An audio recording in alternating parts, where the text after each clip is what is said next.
Ne me demandez pas quel temps il fait à Lisbonne, je n'en sais rien. En revanche, je peux vous dire que ce sont actuellement dans la capitale portugaise les JMJ, les Journées mondiales de la jeunesse, un rassemblement de jeunes catholiques. L'invité de Télématin ce samedi, Clément Soudaille, journaliste au service religion de La Croix. Bonjour et bienvenue. Bonjour Clément Soudaille, bienvenue Bonjour. sur le plateau de Télématin. Merci. Les Journées mondiales de la jeunesse ont débuté lundi à Lisbonne au Portugal. C'est le plus grand rassemblement de fidèles catholiques au monde. 1 million de jeunes sont réunis.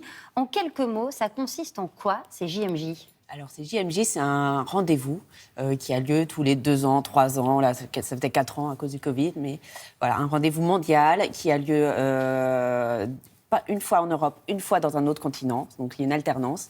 Et à l'invitation du pape et à l'invitation de l'église locale. Donc là, c'est l'église de Lisbonne, c'est les catholiques portugais qui ont invité les jeunes du monde entier à venir les rejoindre pour un grand festival, en fait, un grand festival de la jeunesse, un festival priant et fervent, mais aussi des moments de fête, des moments de rencontre, des moments de catéchèse aussi, d'enseignement, de discussion, de dialogue. Voilà. Qu'est-ce qu'ils viennent chercher justement ces jeunes qui participent au JMJ ? Alors, je crois qu'ils viennent chercher beaucoup la rencontre avec d'autres jeunes de leur âge qui partagent la même foi.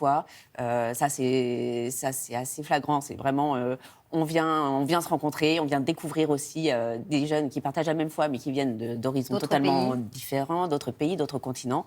Et puis, ils viennent aussi rencontrer le pape. Ils viennent écouter le pape et lui parler aussi, parce qu'il y a aussi une dimension de... on vient aussi dire ce qu'on a à dire. Ce sont qui ces jeunes ? Est-ce qu'on a un profil ? Est-ce qu'on peut parler d'une jeunesse catholique aujourd'hui qui est plus conservatrice qu'avant, par exemple ? Alors, en ce qui concerne la France, on a une jeunesse catholique qui est plus... qui est très fervente et qui est un peu plus conservatrice. Ça, on le sait parce qu'on a fait un sondage à la Croix il y a quelques semaines, Oui. justement sur le profil des jeunes qui partaient au JMJ. On a interrogé tous les jeunes français qui étaient inscrits au JMJ. On a eu 3000 retours à peu près, ce qui Un permet bel échantillon, oui. d'avoir un bel échantillon. Et ce sont des jeunes qui sont très fervents, ça c'est sûr, qui mettent en priorité la vie de foi, le fait d'avoir une vie intérieure, le fait d'aller à la messe pour les 3/4 une fois par semaine. Il y en a même au moins une fois par semaine, il y en a même 25% plusieurs Oui, fois donc par des jeunes semaine. Donc quand c'est même très vraiment pratiquants. très pratiquant, qu'une vraie quête intérieure et des jeunes qui savent qu'ils sont minoritaires dans le monde d'aujourd'hui et ce qui entraîne une certaine revendication identitaire. Enfin, en tout cas, ils n'ont pas peur d'affirmer qui ils sont parce qu'ils savent qu'ils sont minoritaires et que pour exister, faut dire qui ils sont. Y compris politiquement, parce qu'on fait aussi des rapprochements entre la droite conservatrice et l'extrême droite, parfois. Alors, ce qui est sûr, c'est que ceux qui ont répondu à notre sondage étaient majoritairement à droite, ça c'est certain. Après, c'est pas l'ensemble, c'est pas 100%, mais de fait, en tout cas pour les jeunes catholiques français, ceux qui ont répondu à notre sondage se disaient majoritairement à droite. Oui. Clément Soudaille, on va regarder une image, c'est celle du pape François qui a été accueilli comme une rockstar par 500 000 jeunes. Ça, c'était donc jeudi après-midi à Lisbonne.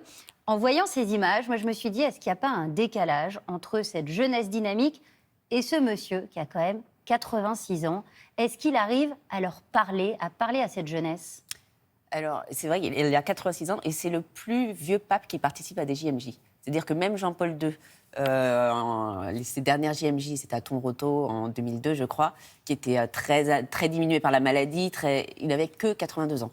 Même Benoît XVI, ses dernières JMJ, qui étaient à Sydney en 2011, il n'avait que 84 ans. Donc là, c'est vraiment le plus vieux pape qui participe à des... Et le cours en passe entre cette jeunesse et ce pape ? Et alors, le cours en passe, vous voyez, là, il est accueilli vraiment dans la liesse. Hier soir, il y a eu encore une cérémonie, c'était un chemin de croix, donc un moment très intérieur, très recueilli. N'empêche que quand le pape est arrivé, il y avait c'était l'explosion de joie.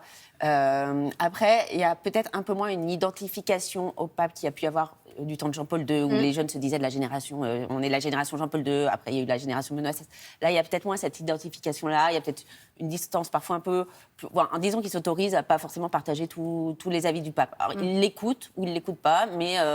Parce qu'on a un pape qui est quand même très engagé, je pense à la question des migrants, à la question du climat. Est-ce que ça peut causer aussi des clivages au sein de cette jeunesse, mais au sein peut-être de tous les fidèles de l'Église catholique ? Alors, ça crée des clivages. Il y en a qui le suivent à 100%. Il y en a... c'est aussi une génération qui de toute façon est très engagé pour le climat, pour la planète. Mais il y en a certains qui se sentent un peu moins concernés ou qui découvrent aussi. C'est ce pape il a écrit une encyclique qui s'appelle Laudato Si sur les questions environnementales, mais pas seulement sur ce qu'il appelle l'écologie intégrale, c'est-à-dire en disant tout est lié. Le service des plus pauvres, la situation des plus pauvres est liée à la situation du climat. Enfin voilà, il fait vraiment des liens. Et il y a eu une matinée hier matin ou avant-hier matin, je ne sais plus, au JMJ qui était consacrée à ça. Et il y a des jeunes qui sont tombés des nues, qui ne savaient pas qu'il avait écrit cette... D'accord. c'est des jeunes catholiques engagés, mais je n'avais jamais entendu parler de Laudato Si, c'est vachement intéressant et tout. Donc voilà. Il est quand même au cœur des préoccupations de la il arrive jeunesse. quand même à rejoindre ces préoccupations-là de cette génération qui est parfois très anxieuse. Il l'a dit même dans les discours. Il dit, je sais que vous êtes inquiets pour l'avenir, je sais que vous avez peur, mais voilà. En venant aussi les rassurer, leur donner un message d'espérance et d'espoir. Alors, il y a des sujets quand même sur lesquels l'Église n'est pas encore tout à fait à l'aise. Je pense évidemment à celui de la pédophilie dans l'Église. Le pape a rencontré des victimes. Il y a encore un gros travail à faire là-dessus pour l'Église catholique. Oui, il y a un travail déjà d'écoute des victimes, de reconnaissance de leur souffrance, c'est primordial. Et de fait, en rencontrant des victimes de pédocriminels, c'est déjà le pape déjà ouvre une voie et puis montre aussi l'exemple aux évêques. Enfin, voilà, c'est ça ce que vous devez faire aussi chez vous.